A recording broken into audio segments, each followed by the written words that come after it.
سر آپ چیک کر لیں، آپ اندازہ لگا لیں کہ فیصل واڈا کتنا صحیح کہتا تھا کہ ڈگی کے اندر سے لوگ شامل نہیں کیے گئے، اور وہ جو لوگ کہتے تھے ہمیں اٹھایا گیا، گھبرایا گیا، دھونس دیا گیا، بچے اٹھا لیے، میرا بیٹا اٹھا لیا، یا جو کچھ بھی تھا وہ کس حد تک صحیح تھا۔ کل بلاول صاحب ایک انٹرویو میں کہتے ہیں بی بی سی کو کہ مجھے تو پتہ ہی نہیں تھا کہ جسٹس منصور علی شاہ صاحب کو چیف جسٹس نہیں بنایا جائے گا، وہ جو پارلیمانی کمیٹی وہ نہیں بنائے گی، مجھے تو اس بات کا نہیں پتا تھا۔ جے یو آئی کہتی ہے کہ پاکستان تحریک انصاف کو ان کے اسیر رہنماؤں کی وجہ سے ہم نے خود مشورہ دیا تھا کہ آپ نے آئینی کمیٹی کے آپ نے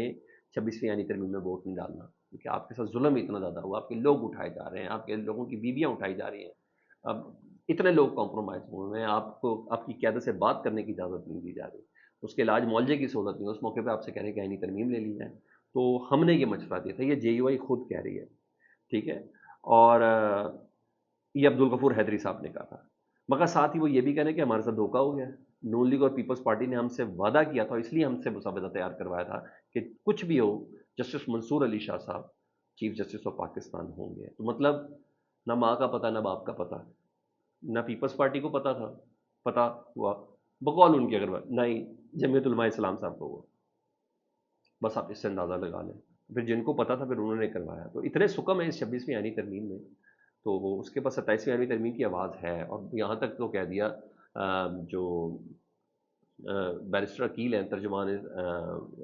قانونی امور کے مشیر ہیں وزیر اعظم کے، انہوں نے یہاں تک کہہ دیا کہ ہم نے چھٹیاں تک کینسل کی ہوئی ہیں ایم این ایز کی، ان سب کو کعبہ کعبہ اسلام آباد میں رہے، تو 27ویں آئینی ترمیم کے لیے۔ تو مولانا فضل الرحمان صاحب کہتے ہیں کہ ہم 27ویں آئینی ترمیم جو ہے نا وہ بڑی اہم بھی ہے، اس میں نے ایک تو 26ویں آئینی ترمیم کے سکم ختم ہونے، دوسرا جو مین حاصل وصول کیا ہے وہ تھی فوجی عدالتیں، وہ تھی سویلینز کا فوجی عدالت کا ٹرائل، جس میں عمران خان صاحب کا جسے کہتے ہیں سزائے موت کا پروانہ پاکستان تحریک انصاف جس کو تصور کرتی ہے، اور کوئی بھی کسی کوئی بھی شخص اٹھا لے اور سول عدالت ہائی کورٹ وغیرہ اس کو پوچھ بھی نہیں سکتی، وہ جو بار بار بلا دیتے ہیں وزارت دفاع کا نمائندہ آئے، سیکٹر کمانڈر کو بلا لیتے ہیں، تو پھر یہ اس کے بعد نہیں ہونا، وہ 27ویں یعنی ترمیم کا وہ پارٹ ہے، وہ تھا ویسے 26ویں یعنی ترمیم کا، مگر وہ 14 ستمبر کے بعد رک گیا تھا نا بہت زیادہ چیزیں، تو آنا ہے۔ تو مولانا فضل الرحمان صاحب کہتے ہیں کہ 26ویں یعنی ترمیم ہوئی تو ہم راستہ روکیں گے، مگر بقول بلاول صاحب کل انہوں نے کہا کہ 26ویں یعنی ترمیم ہم کر سکتے تھے، مولانا فضل الرحمان صاحب کے بغیر بھی کر سکتے تھے، ہمارے پاس عددی اکثریت بھی تھی، مگر مولانا صاحب کہہ رہے ہیں اب 27ویں یعنی ترمیم آئی تو ہم راستہ روکیں گے، اور نہیں آئے گی، آئی تو بھرپور مزاحمت کریں گے، ہم اپوزیشن میں حکومت میں جانے کا کوئی ارادہ نہیں۔ تو سر مولانا صاحب پھر کھڑے ہوئے، وہ کہتے ہیں غضب کیا جو تیرے وعدے پہ اعتبار کیا، بہرحال یہاں یہ چیز ہے۔ ادھر قاضی فائز صاحب کا ان صحافیوں سے آمنا سامنا ہو کے جن کو 2 دن سے وہ مسلسل اوائڈ کر رہے تھے، کل کے ڈنر میں، آج کے فل کورٹ میں، تو وہ آئے سپریم کورٹ کی عمارت سے باہر، اور وہ صحافی تھے جو ہمیشہ قاضی فائز صاحب کے گن گاتے تھے، جس میں ستور لے لیں، مطیع اللہ جان لے لیں، اور سب دیگر افراد لے لیں۔ آج انہوں نے صحیح معنوں میں فیئر ویل دی، یعنی وہ صحافی جسے کہتے ہیں عوام کی آواز ہوتا ہے، انہوں نے بھی فیئر ویل دی، اور فیئر ویل دی سوالوں کی شکل میں۔ ایک تو جسٹس منصور علی شاہ صاحب نے بتا دیا کہ وہ کس پائے کے ہیں، قاضی فائز صاحب، اور ویسے ہی آج ان کا آخری دن یادگار ہو گیا، جو میں کہتا تھا یادگار ہونا چاہیے۔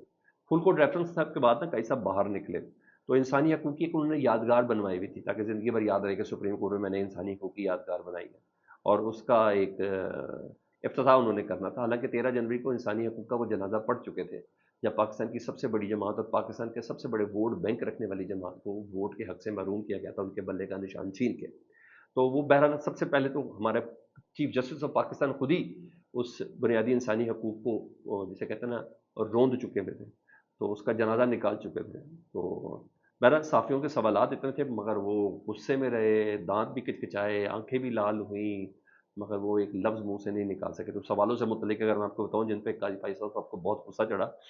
سب سے پہلے مطیع اللہ جان صاحب جو ہمیشہ لوگوں سے سوال پوچھتے تھے قاضی صاحب سے متعلق، انہوں نے آج قاضی فائز صاحب کو گھیرا، انہوں نے کہا کسی فیصلے پر آپ کو افسوس ہے؟ کیا نئے آنے والے چیف جسٹس کو آپ مشورہ دیں گے؟ یہ انہوں نے کہا، ان کو کیا مشورہ دیں گے؟ یا اس قسم کی یادگار بنانے کا مشورہ دیں گے یا قانون کی حکمرانی کا مشورہ دیں گے؟ بہت بڑا سوال تھا کہ آپ کو اپنے کسی فیصلے پر افسوس ہے تو یہ بتائیں، کیا نئے والے جج کو بھی کہیں گے آخر میں آ کے اس طرح کی کوئی یادگار بنائے، یا اس کو بتائیں کہ قانون کی حکمرانی کریں گے؟ قاضی صاحب آپ نے قانون کی حکمرانی نہیں دکھائی۔ ایک نے سوال کیا قاضی صاحب آج جسٹس منصور علی شاہ صاحب کا خط تھا، آپ نے مداخلت کے دروازے کھولے اور جب ظلم ہو رہا تو شتر مور کی طرح آپ نے سر اپنا ریت کے اندر دبایا ہوا تھا۔ قاضی صاحب بہت تل ملائے، کوئی جواب نہیں دیا۔ پھر اسدور صاحب آئے باہر، بڑے دنوں سے ان کو غصہ بھی بڑا تھا۔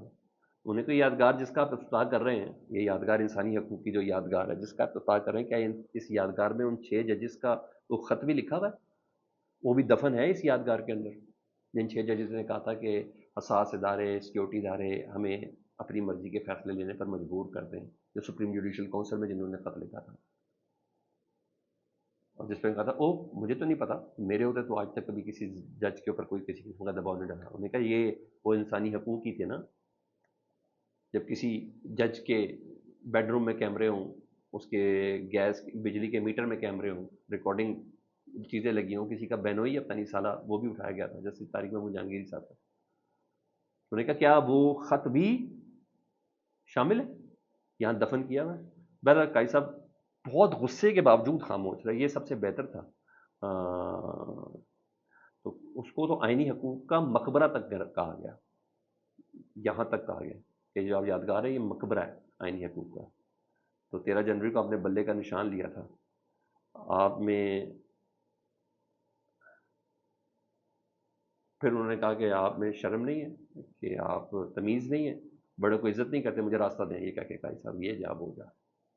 یہ چیز ہوئی ایسی۔ رہی بات بشرا بی بی کے اجلاس کے حوالے سے، انہوں نے بتایا پاکستان تحریک انصاف کا جو ویل انفارمڈ سورس ہے نا، وہ کہتا ہے کوئی بشرا بی بی غیر سیاسی خاتون نے کسی قسم کا کوئی اجلاس طلب نہیں کیا۔ فیڈ بیک سے متعلق ضرور آگاہ کریں، اپنا بہت خیال رکھیں۔ اللہم صلی علی محمد و علی محمد۔